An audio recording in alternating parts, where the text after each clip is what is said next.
Hello everyone! In this video, I'll show you how to send Bitcoin from Changely to another wallet.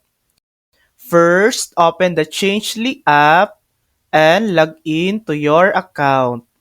At the bottom, you'll see three options: buy, sell, and exchange. Tap buy.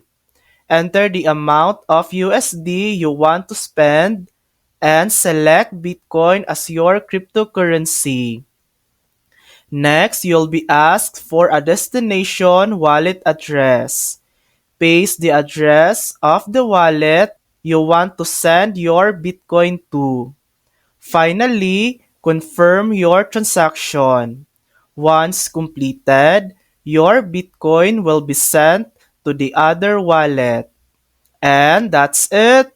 That's how to send Bitcoin from Changely to another wallet. Thanks for watching. If this video helped you, please like and subscribe for more helpful tutorials.